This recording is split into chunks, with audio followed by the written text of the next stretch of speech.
Assalamualaikum warahmatullahi wabarakatuh. Bismillahirrahmanirrahim. Alhamdulillahi rabbil alamin. Wassalatu wassalamu ala ashrafil anbiya'i wal mursalin. Sayyidina Muhammadin wa ala alihi wa ashabihi wa man tabi'ahu ila yaumiddin. Amma ba'du. Para pendengar yang saya muliakan, seperti biasa alhamdulillah pada malam hari ini kita bisa bersua kembali dalam acara kita, dalam kajian rutin kita, kajian fikih, kajian kitab takrib yang dikarang oleh Imam Abi Suja. Alhamdulillah pada kesempatan kita yang lalu telah kita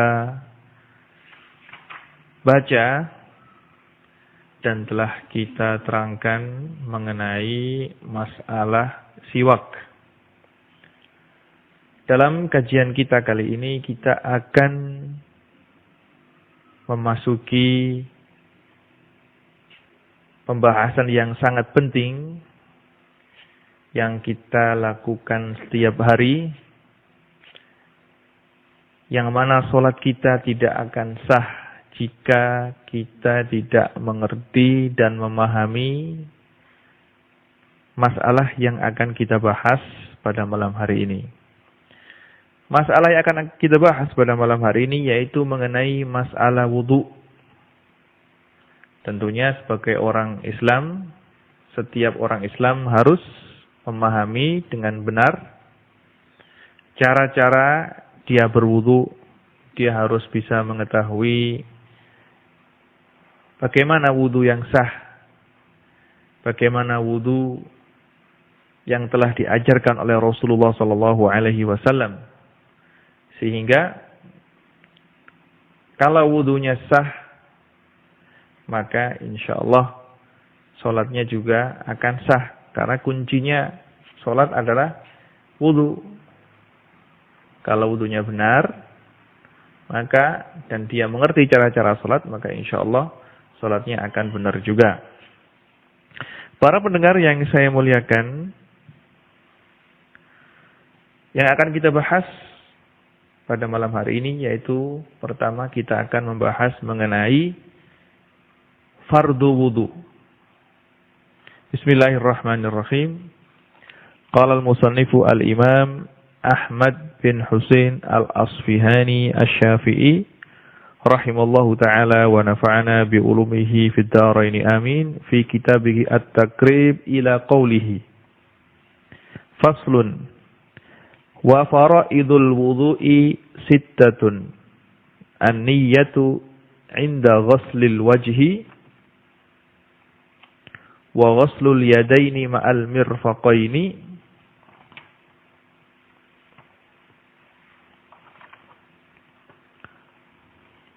wa faraidul wudu'i sittatun an-niyyatu inda ghuslil wajhi wa ghuslul wajhi wa ghuslul yadaini ma'al mirfaqaini wa mashu ba'dir ra'si wal khamisu ghuslur rijlaini ma'al ka'baini wat tartibu ala ma dzakarnahu, yang artinya fardunya wudu itu ada 6. An-niyatu inda ghuslil wajhi, yang pertama yaitu niat ketika membasuh wajah. Wa ghuslul wajhi, yang kedua yaitu membasuh muka. Wa ghuslul yadaini ma'al mirfaqaini, yang ketiga yaitu membasuh dua tangan sampai atau berserta dua siku. Wa mashu ba'dir ra'si, kemudian yang keempat adalah mengusap sebagian kepala. Yang kelima ghuslur rijlaini ma'al ka'baini, membasuh dua kaki beserta kedua mata kaki. Wat tartibu ala ma dzakarna, yang keenam yaitu tertib sebagaimana yang telah kita sebutkan.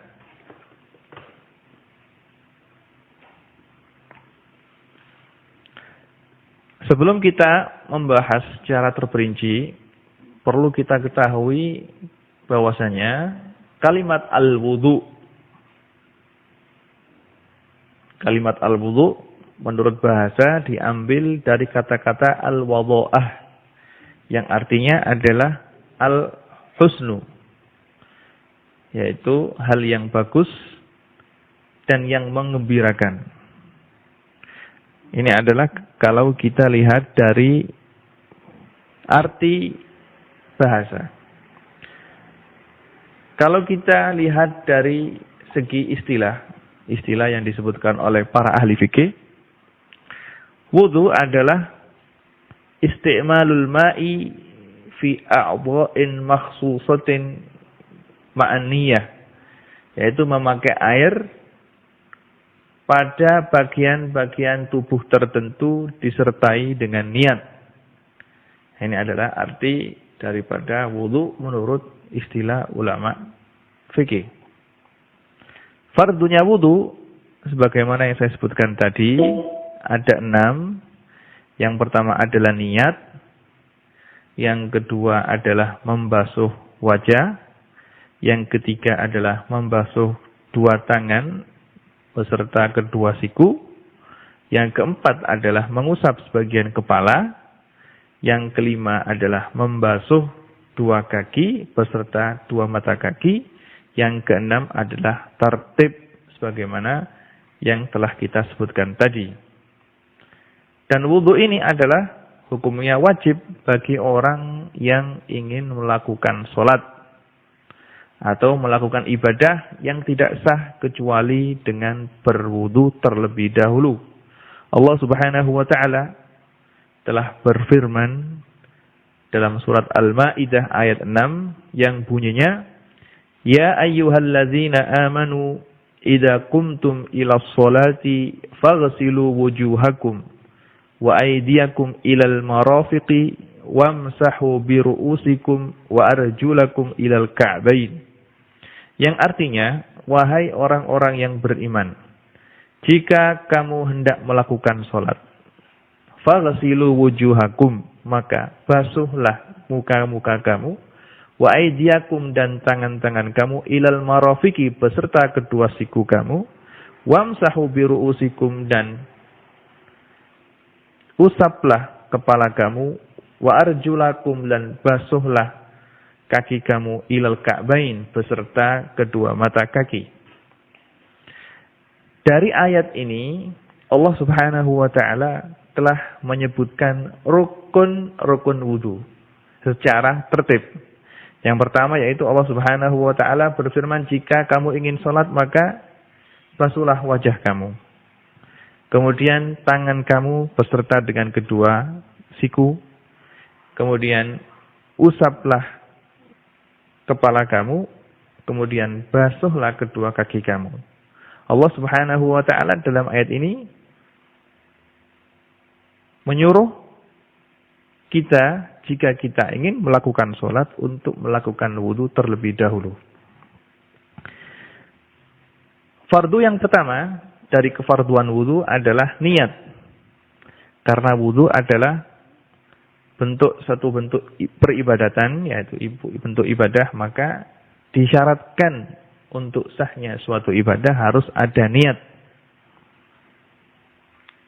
Karena Rasulullah SAW telah bersabda, sebagaimana yang diriwayatkan oleh Imam Bukhari dan Imam Muslim, Innamal a'malu binniyat wa innama likulli imri'in ma nawa. Yang artinya sesungguhnya sahnya setiap pekerjaan itu hanya dengan niat. Wa innama likulli imri'in ma nawa, dan setiap orang akan mendapatkan sesuatu yang telah dia niati. Jadi segala bentuk ibadah yang kita lakukan haruslah disertai dengan niat terlebih dahulu. Ini adalah madhabnya Imam Syafi'i. Segala bentuk peribadatan kalau tidak disertai dengan niat, maka ibadah itu tidak sah. Karena wudu ini adalah suatu bentuk ibadah, begitu juga mandi, wudu, tayamum termasuk dalam kategori ibadah, maka disyaratkan untuk sahnya wudu harus ada niat terlebih dahulu. Dan niat, apa sih niat itu? Niat sebagaimana disebutkan oleh para ahli fikih, menurut bahasa adalah mempunyai arti al-qasdu, bersengaja. Jadi an-niyat artinya adalah al-qasdu, sengaja. Adapun menurut istilah ulama ahli fikih, niat adalah qasdu syai'i makrunan bi fi'lihi. Niat mengerjakan sesuatu disertai dengan melakukan sesuatu tersebut.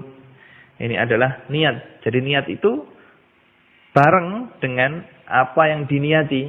Kalau misalnya ada orang melakukan, saya ingin melakukan umroh misalnya, tapi diucapkan sekarang, umrohnya nanti 1 bulan yang lagi, maka ini bukan dikatakan niat, dikatakan al-azmu. Dikatakan al-azmu. Adapun tempatnya niat adalah di dalam hati. Niat tempatnya di dalam hati dan disunnahkan untuk mengucapkan niat. Jadi sunnah kalau wudu maka niatnya di dalam hati saja, tetapi sunnah untuk melafadzkan atau mengucapkan niat tersebut dengan lisan agar lisannya bisa membantu hatinya agar bertambah khusyuk dalam berwudu. Begitu juga dalam sholat, niat dalam hati beserta dengan takbir agar takbir ini membantu bertambah khusyuk di dalam sholatnya. Adapun disunnahkannya untuk melafadzkan niat ini adalah karena Rasulullah Shallallahu Alaihi Wasallam ketika haji wada, beliau ketika ingin melakukan ihram, ingin memulai ibadah haji, Rasulullah Shallallahu Alaihi Wasallam melafadzkan niat. Beliau bersabda, Allahumma labbaik Allahumma bihajjin. Rasulullah Shallallahu Alaihi Wasallam ketika ihram mau mengerjakan haji wada, beliau melafadzkan niatnya dan mengatakan Allahumma labbaik Allahumma bihajjin. Ulama Syafi'iyah mengatakan bahwasanya disunatkan untuk melafadzkan niat. Yang dilakukan oleh Rasulullah Shallallahu Alaihi Wasallam adalah dalam ibadah haji, tetapi ulama Syafi'iyah mengatakan segala bentuk ibadah selain ibadah haji dikiaskan kepada ibadah haji. Maka jangan sampai terpengaruh dengan omongan orang yang mengatakan bahwasanya mengucapkan niat itu hukumnya adalah bid'ah. Bukan, itu ada dalilnya. Dalilnya adalah apa yang telah dilakukan oleh Rasulullah Sallallahu Alaihi Wasallam. Adapun waktu niat adalah sebagaimana disebutkan oleh Imam Abi Suja di sini, inda ghuslil wajhi. Karena pertama kali perbuatan yang dilakukan oleh orang yang melakukan wudu adalah membasuh muka, maka niat ini harus dibarengkan dengan membasuh muka. Begitu juga karena yang pertama kali dilakukan oleh orang yang sholat itu adalah takbir, maka niatnya orang sholat harus bersamaan dengan takbir. Karena apa? Seperti yang saya jelaskan tadi, niat adalah qasdu syai'i muqtarinan bi fi'lihi. Sengaja melakukan sesuatu, niat melakukan sesuatu yang dibarengkan dengan mengerjakannya. Jadi, waktunya niat adalah ketika pertama kali membasuh wajah. Adapun caranya niat, cara niat adalah dengan mengucapkan nawaitu fardhul wudu atau nawaitu raf'al hadas atau nawaitul wudu'a li raf'il hadasil asghar. Kalau memang tidak bisa mengucapkannya dengan bahasa Arab, yang diucapkan dengan bahasa Indonesia tidak apa-apa. Dengan mengucapkan saya niat wudu untuk sholat. Atau saya niat untuk melakukan wudu, sudah cukup. Sudah cukup. Kalau memang tidak bisa mengucapkan dengan bahasa Arab, boleh niat itu diucapkan dengan bahasa Indonesia, tidak apa-apa. Kemudian fardu yang kedua, jadi fardu yang pertama adalah niat, fardu yang kedua adalah membasuh semua wajah. Membasuh semua wajah ini adalah fardu, wajib untuk dilakukan bagi orang yang wudu. Dalilnya adalah firman Allah yang telah saya sebutkan tadi. Faghsilu wujuhakum. Basuhlah wajah kamu. Jadi wajib untuk membasuh wajah. Sekarang yang menjadi pertanyaan, yang wajib dibasuh itu bagian yang mana? Nah, wajah ini mempunyai batasan, sebagaimana disebutkan oleh para ahli fikih. Wajah ini batasnya adalah mulai dari tempat tumbuhnya rambut sampai dagu. Ini adalah panjangnya. Lebarnya adalah mulai dari daun telinga sampai ke daun telinga yang satunya. Jadi itu adalah batasan daripada wajah ini. Mulai tempat tumbuhnya rambut di atas kepala ini sampai dagu. Kemudian antara kedua telinga ini adalah batas daripada wajah. Dan diwajibkan, diharuskan untuk membasuh semua bulu yang ada di wajah. Jadi segala bagian yang ada di wajah harus terkena air. Baik itu bulunya mata, alis misalnya, atau kumis, semuanya harus kena air. Cuma kalau orang tersebut mempunyai jenggot yang lebat, yang tebal, maka dia wajib untuk mengusap luar jenggot itu saja. Itu kalau memang jenggotnya lebat. Begitu juga kalau punya cambang lebat. Mulai dari telinganya sampai dagunya penuh dengan cambang dan punya jenggot yang lebat. Maka yang wajib dibasuh adalah bagian luar jenggot itu saja. Tapi kalau jenggotnya itu jarang, maka harus membasuh jenggot tersebut luar dan dalam. Seperti juga wajib membasuh bulu mata luar dalam, juga alis mata luar dalam harus dibasuh. Begitu juga rambut atau bulu yang tumbuh di pipi, semuanya harus kena air. Luar dalam harus kena air. Kecuali tadi jenggot dan cambang yang lebat. Dan ukuran lebat itu bagaimana? Jenggot yang lebat adalah kalau memang kulit dasaran jenggot tersebut tidak terlihat ketika ada orang yang tidak terlihat oleh orang yang ngomong dengan dia. Karena saking lebatnya jenggotnya, sehingga orang yang ngomong dengan dia, bercakap-cakap dengan dia tidak bisa melihat kulit jenggot tersebut. Kalau memang begitu, maka jenggot tersebut dikatakan jenggot yang lebat, yang tebal. Kemudian rukun yang ketiga adalah membasuh kedua tangan beserta kedua siku. Wa aydiyakum ilal marafiq, dan basuhlah kedua tangan beserta kedua siku. Maka firman Allah Subhanahu wa taala ilal marafiq, kata-kata ila di sini sebagaimana yang disebutkan oleh para ahli fikih mempunyai arti ma'a, beserta.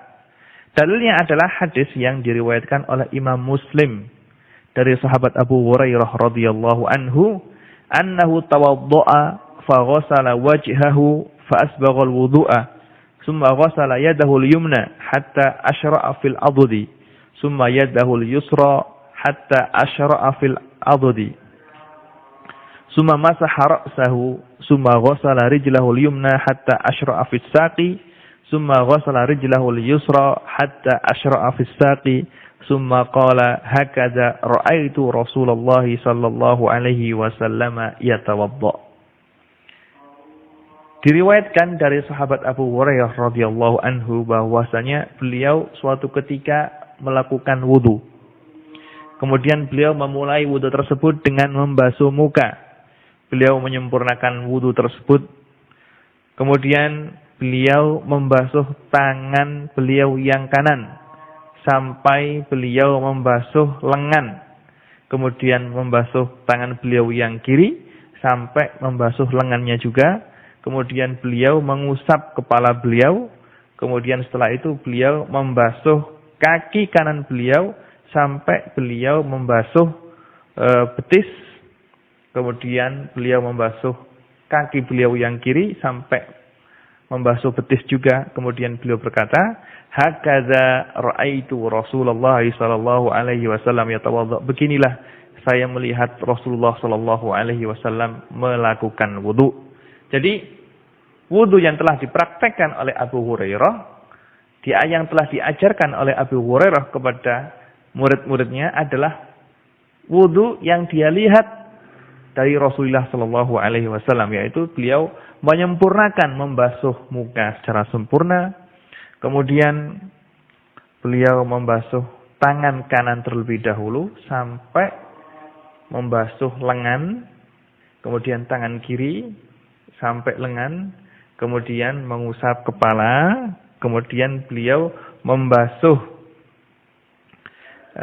kaki kanan beliau sampai beliau membasuh betis, kemudian membasuh kaki kiri sampai betis juga. Jadi dalam wudu ini Abu Hurairah mendahulukan anggota kanan daripada anggota kiri, dan ini adalah wudu yang telah dilakukan oleh Rasulullah sallallahu alaihi wasallam. Dan wajib untuk membasuh semua bulu atau rambut yang ada di bagian wudu. Seperti yang saya kemukakan tadi, wajib membasuh bulu yang ada di muka. Begitu juga bulu yang ada di tangan, wajib untuk dibasuh. Jika kuku orang tersebut panjang dan di bawah kukunya itu banyak kotoran, tidak pernah dibersihkan, yang mana kotoran tersebut bisa mencegah masuknya air ke dalam kulit, atau dia memakai cincin yang sesak cincinnya, kekecilan, yang kalau dipakai cincin tersebut bisa menahan air tidak bisa masuk ke dalam bawahnya cincin tersebut, maka wudunya tidak sah. Itu semua adalah sebagaimana dalam sebuah hadis yang diriwayatkan oleh Imam Bukhari dan Imam Muslim dari sahabat Abdullah bin Amr radhiyallahu anhuma qala raja'na ma'a Rasulillah sallallahu alaihi wasallam min Makkah ila al-Madinati hatta idza kunna bima'in bit-tariq ta'ajjala qaumun indal asri fatawaddau wa hum ujalun fantahaina ilaihim wa aqabuhum taluhu lahum lam yamussuhal ma'. Faqala Rasulullah sallallahu alaihi wasallam wailun lil aqabi minan nar asbighul wudu'a. Diceritakan sebagaimana diriwayatkan oleh Imam Bukhari dan Imam Muslim dari sahabat Abdullah bin Amr radhiyallahu anhuma bahwasanya beliau suatu ketika kembali dari perjalanan dari Mekah menuju Madinah. Ketika di perjalanan, rombongan menemukan air. Seperti kita ketahui bersama bahwasanya di Arab ini, di padang pasir ini jarang sekali ditemukan air. Apalagi zamannya Rasulullah Shallallahu Alaihi Wasallam, air itu sangat jarang. Maka ketika beliau kembali dari Mekah mau pulang ke Madinah, di tengah perjalanan rombongan tersebut menemukan air. Maka sebagian orang tergesa-gesa langsung menuju tempat air tersebut dan berwudu untuk melakukan sholat asar. Mereka tergesa-gesa wudunya, takut tidak kebagian air untuk wudu. Sehingga sampailah Rasulullah Shallallahu Alaihi Wasallam ke tempat itu juga. Dan ketika Rasulullah Shallallahu Alaihi Wasallam sampai di tempat itu, beliau melihat sebagian daripada kaki orang yang telah wudu di situ tidak terkena air, dan Rasulullah Shallallahu Alaihi Wasallam melihat hal tersebut. Ketika melihat hal tersebut, Rasulullah Shallallahu Alaihi Wasallam bersabda, "Wailun lil aqabi minan nar, asbighul wudu'a." Celakalah bagi orang yang kakinya tidak terkena air ketika wudu. Celaka, dia akan masuk neraka bagi orang yang kakinya ada bagian dari kakinya tidak kena air. Asbighul wudu'a, sempurnakan wudu kamu sekalian. Ini berarti jangan sampai kita wudhu itu di sana ada bagian baik dari tangan kita atau dari wajah kita, dari kaki kita, ada yang tidak kena air. Semuanya wajib kena air. Jadi kalau misalnya di jari-jari tangannya atau jari-jari kakinya itu ada bulunya, bulu tersebut harus kena air. Juga misalnya kalau kukunya panjang, maka harus dipotong. Jangan sampai seperti orang-orang sekarang atau anak-anak mudi-mudi sekarang, mereka memelihara kuku, dibiarkan panjang. Itu tidak sesuai dengan sunnahnya Rasulullah SAW. Karena kuku ini sunnat untuk dipotong. Sebagaimana yang disebutkan dalam hadis, banyak sekali hadisnya Sayyidina Aisyah yang diriwayatkan oleh Imam Bukhari dan Imam Muslim. Memotong kuku itu termasuk khisalul fitrah. Termasuk sesuatu yang disunatkan untuk dipotong. Jangan sampai kuku itu dibiarkan panjang. Ya, gunanya adalah nanti kalau kita wudhu itu biar mudah untuk dibasuh. Biar air itu bisa masuk ke dalam atau bisa mengenai semua kulit bagian wudhu. Adapun kalau orang yang memang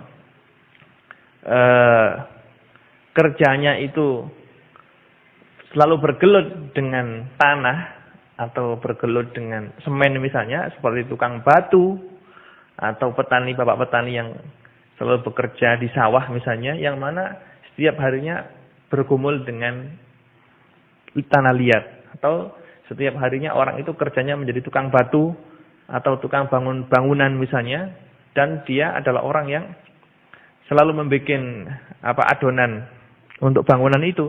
Maka kalau sulit untuk dihilangkan bekas-bekas semen yang melekat di tangannya, di pojok tangannya itu, maka di sana ada pendapat yang mengatakan ma'fu. Dan ini adalah pendapatnya Imam Ghazali dan juga pendapatnya Imam Az-Zarkashi. Tapi sebagai orang yang berhati-hati, ya hendaklah kalau ketika kita kerja itu pakai selontongan tangan, biar semennya itu tidak nyangkut dan tidak mengenai tangan kita, sehingga tangan kita tetap bersih. Nanti kalau ketika ingin wudhu misalnya, atau ingin melakukan mandi besar, itu airnya bisa nyampe kepada kulit bagian wudhu kita, sehingga kita tidak berdosa. Bagaimanapun juga perkara agama ini harus lebih kita utamakan daripada yang lainnya. Tapi ala kulli halin, kalau memang sudah terlanjur dan tangannya sudah penuh dengan semen dan sulit untuk dihilangkan, di sana ada pendapat yang mengatakan dima'fu, yaitu Imam Ghazali, dan pendapat ini dikuatkan oleh Imam Az-Zarkashi. Juga dalam hadis yang lain yang diriwayatkan oleh Imam Muslim, anna rajulan tawaddo'a fataraka mawdhi'a dhufrin ala qadamihi fa absarahu an-nabiy sallallahu alaihi wasallam faqala irji fa ahsin wudu'aka faraja'a summa shalla. Suatu ketika Rasulullah sallallahu alaihi wasallam melihat seorang sahabatnya melakukan wudu. Kemudian Rasulullah Shallallahu Alaihi Wasallam melihat bagian kuku dari laki-laki tersebut, kuku kaki dari laki-laki tersebut tidak terkena air. Kemudian Rasulullah Shallallahu Alaihi Wasallam menyuruh orang tersebut untuk mengulangi wudunya lagi. Beliau mengatakan, irji, kembali kamu berwudu. Fa'ahsin wudu'aka, maka baguskanlah wudu kamu. Jadi kalau wudu, jangan sampai, yang pertama jangan sampai kita tergesa-gesa kalau wudu. Wudu itu juga suatu ibadah. Jadi kalau kita melakukan wudu, hendaklah kita melakukan dengan hikmat. Seperti kita melakukan sholat dengan tenang, maka kita juga harus melakukan wudu dengan tenang juga. Diceritakan bahwasanya Sayyidina Ali Zainul Abidin, ketika beliau mengambil air untuk wudu, wajah beliau berubah menjadi merah. Seakan-akan beliau orang yang sangat ketakutan. Ketika mengambil air wudu, beliau terus seperti itu keadaannya. Maka para murid beliau bertanya, wahai imam, kenapa kok kita selalu melihat antum seperti orang yang sangat takut sekali kalau mengambil air untuk wudu? Ketika ditanya seperti ini, Imam Ali Zainal Abidin mengatakan, saya sangat takut sekali ketika melakukan wudu. Kenapa? Karena ketika saya ngambil air untuk wudu, saya ingat, saya wudu ini berarti saya akan menghadap kepada Allah Subhanahu wa taala. Menghadap zat yang telah menciptakan saya dan telah memberi saya kehidupan serta memberi saya rezeki. Maka dari itu kalau saya mengambil air untuk wudu, langsung datang khusyuk sehingga saya benar-benar sangat hikmat dalam berwudu. Maka sebagai orang yang taat untuk beribadah, maka jangan sampai kita itu wudu dengan tergesa-gesa. Karena Rasulullah Shallallahu Alaihi Wasallam memerintahkan umatnya untuk memperbaiki wudunya. Ahsin wudu'aka. Maka kalau kita berwudu benar-benar harus kita lakukan dengan sempurna, dengan setenang mungkin, jangan sampai kita lakukan dengan tergesa-gesa. Kalau misalnya tidak ingin tergesa-gesa, misalnya datang ke masjid, terus jamaah sudah dimulai misalnya, terus tergesa-gesa. Kalau tidak mau begitu, ya datanglah ke masjid sebelum qomat, biar di sana ada kesempatan untuk wudu terlebih dahulu. Kemudian ketika membasuh muka, perlu diperhatikan, ketika membasuh muka wajib untuk membasuh sebagian daripada kepala. Karena para ahli fikih mengatakan ma la yatimul wajibu illa bihi fahuwa wajib. Karena kita tidak bisa yakin bahwasanya kita telah membasuh muka secara rata kecuali kalau kita membasuh sebagian daripada kepala. Begitu juga kita tidak bisa yakin kita telah membasuh semua tangan kecuali kita membasuh sebagian daripada lengan. Begitu juga kita tidak bisa yakin kalau kita sudah membasuh kaki dengan rata kecuali kalau kita membasuh sebagian daripada betis kita. Itu adalah termasuk dalam kategori ma la yatimul wajibu illa bihi fahuwa wajibun. Kaidah yang disebutkan oleh para ahli fikih. Kemudian fardu yang keempat adalah mashu ba'dir ra'si, mengusap sebagian kepala. Yang diusap ini baik kulit kepala atau rambut kepala. Meskipun satu helai rambut saja cukup, tapi dengan satu syarat, rambut yang diusap adalah rambut yang tidak keluar dari batas kepala. Kalau rambut yang diusap itu sudah keluar, bagian yang keluar dari batas kepala itu yang kita usap, maka wudunya tidak sah. Seperti rambutnya seorang wanita, rambut panjang misalnya, kalau ditarik ke bawah, maka keluar dari batas kepala. Rambut yang keluar dari batas kepala tidak boleh kita basuh sebagai basuhan wudu. Maka yang kita basuh adalah pangkal rambut atau rambut yang masih ada dalam batas kepala atau kulit kepala yang kita basuh. Allah Subhanahu wa taala telah berfirman, "Wamsahu biru'usikum," dan usaplah kepala kamu. Imam Muslim telah meriwayatkan sebuah hadis yang dari seorang sahabat Mughirah bin Syu'bah radhiyallahu anhu, anna Rasulullah sallallahu alaihi wasallam tawaddoa wa masaha binasiyatihi wa ala imamatihi. Sahabat Mughirah bin Syu'bah telah melihat Rasulullah sallallahu alaihi wasallam dalam keadaan berwudu. Beliau melihat bahwasanya Rasulullah sallallahu alaihi wasallam ketika berwudu beliau mengusap bagian kepala beliau yang depan, kemudian mengusap ke imamah semuanya. Kalau seandainya dia tidak mengusap kepalanya tapi membasuh atau menceburkan diri ke dalam air, tidak diusap tapi dibasuh kepalanya, mengambil mangkok misalnya, ngambil air, terus airnya dikucurkan ke kepala. Ini juga boleh, tapi yang afdal adalah dengan mengusap, Yang afdal adalah mengusap, meskipun membasuh itu boleh, tapi yang afdal adalah mengusap kepalanya. Yang kelima dari fardu wudu ini adalah membasuh kedua kaki beserta dua mata kaki. Karena Allah Subhanahu wa taala telah berfirman, "Wa arjulakum ilal ka'bain," dan basuhlah kaki kamu beserta kedua mata kaki. Ka'bain di sini adalah dua tulang yang mencokol ya di kaki ini. Ini namanya mata kaki. Mata kaki ini harus dibasuh semuanya dan wajib membasuh sebagian daripada betis sehingga kita bisa yakin bahwasanya kita telah membasuh semua kaki dengan mata kaki. Juga seperti dalam hadisnya Abi Hurairah radhiyallahu anhu yang telah saya sebutkan tadi, beliau mengatakan hatta asyra'a fis saq, sehingga beliau membasuh sebagian daripada betis beliau.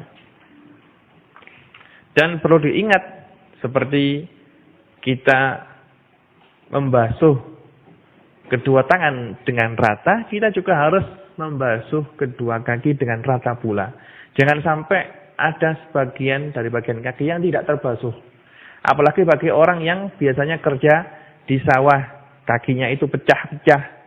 Maka haruslah dia kalau berwudu harus lebih hati-hati, jangan sembrono dan jangan tergesa-gesa. Karena kalau memang kakinya itu pecah-pecah, seperti kebanyakan kakinya orang desa yang biasanya kerjanya di sawah dan di kebun, maka wudunya harus lebih hati-hati. Agar dia bisa memastikan bahwasanya air telah masuk ke dalam kaki, ke dalam lubang kaki atau ke dalam pecah-pecahan tadi. Kemudian fardu yang keenam adalah tertib. Jadi wudu secara tertib yang pertama kali dilakukan adalah membasuh muka dengan disertai niat, kemudian membasuh tangan, kemudian mengusap kepala, kemudian membasuh kedua kaki beserta mata kaki. Karena Allah Subhanahu wa taala dalam ayat yang mewajibkan kita untuk berwudu tadi menyebutkan cara wudu dengan cara tertib. Allah Subhanahu wa taala berfirman, "Ya ayyuhalladzina amanu idza qumtum ilas sholati faghsilu wujuhakum wa aydiyakum ilal marafiqi wamsahu bi ru'usikum wa arjulakum ilal ka'bain." Wahai orang-orang yang beriman, jika kamu ingin melakukan salat, faghsilu wujuhakum, maka basuhlah wajah kamu. Wa aydiyakum ilal marafiqi, dan basuhlah tangan kamu beserta siku kamu. Wamsahu bi ru'usikum, dan usaplah kepala kamu. Wa arjulakum, dan basuhlah kaki kamu ilal ka'bain beserta kedua mata kaki. Allah Subhanahu wa taala menyebutkan pekerjaan wudu ini secara tertib, maka kita harus mengerjakan wudu dengan tertib juga. Jangan sampai kita mendahulukan membasuh kedua tangan sebelum kita membasuh muka. Ini tidak boleh. Karena semua hadis yang menerangkan masalah wudu ini, semua cara-cara wudu yang diterangkan oleh hadis-hadis dari Rasulullah Shallallahu Alaihi Wasallam menyebutkan bahwasanya Rasulullah Shallallahu Alaihi Wasallam melakukan wudu dengan cara tertib tadi. Tidak pernah dan tidak ada sebuah hadis pun yang menerangkan bahwasanya Rasulullah memulai membasuh kedua tangan sebelum membasuh muka. Ini adalah wajib. Jadi wudu dengan tertib itu adalah wajib, dan wudu dengan tertib ini adalah yang telah dilakukan oleh Rasulullah Shallallahu Alaihi Wasallam dan yang telah diajarkan kepada para sahabatnya. Juga para sahabat mengajarkan hal tersebut kepada tabi'in dan tabi'in kepada tabi'ut tabi'in sampai nyampe kepada kita semua cara wudu yang dilakukan oleh Rasulullah Shallallahu Alaihi Wasallam. Kiranya cukup sekian kajian yang bisa kita kaji pada malam hari ini, yaitu mengenai fardu-fardunya wudu. InsyaAllah dalam kajian kita yang akan datang, kita akan membahas mengenai sunnah-sunnah wudu. Mudah-mudahan apa yang telah kita kaji bisa kita terapkan dan bisa kita amalkan. Karena ilmu yang tidak diamalkan tidak ada gunanya, seperti pohon yang tidak berbuah. Jadi kalau ada orang, ada santri yang capek-capek belajar, kemudian tidak mau mengamalkan ilmunya, maka ya jangan belajar, lebih baik jangan belajar. Kerja saja biar dapat uang.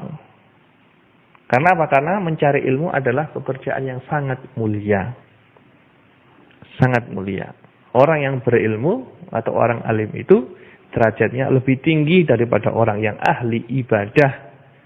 Maka kalau kita mendapatkan ilmu, maka ilmu tersebut langsung kita terapkan dan langsung kita praktekkan dalam kehidupan kita, sehingga Allah Subhanahu wa taala memberikan berkah dan akan memberikan kita ilmu terhadap sesuatu yang belum kita ketahui.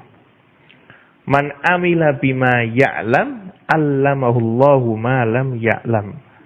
Yang artinya barang siapa yang mengamalkan sesuatu yang telah dia pelajari, maka Allah Subhanahu wa taala akan memberikan ilmu kepada dia sesuatu yang tidak pernah dia tahu. Nasallallahu subhanahu wa ta'ala ayaj'ala ilmana hujjatan lana la hujjatan alaina wa yaj'ala darsana darsan mubarakan wa yuwaffiqana lima yuhibbuhu wa yarda wa sallallahu ala sayyidina Muhammadin wa ala alihi wa sahbihi wa sallam. Subhana rabbika rabbil izzati amma yasifun wa salamun al mursalin walhamdulillahi rabbil alamin. Wassalamu alaikum warahmatullahi wabarakatuh.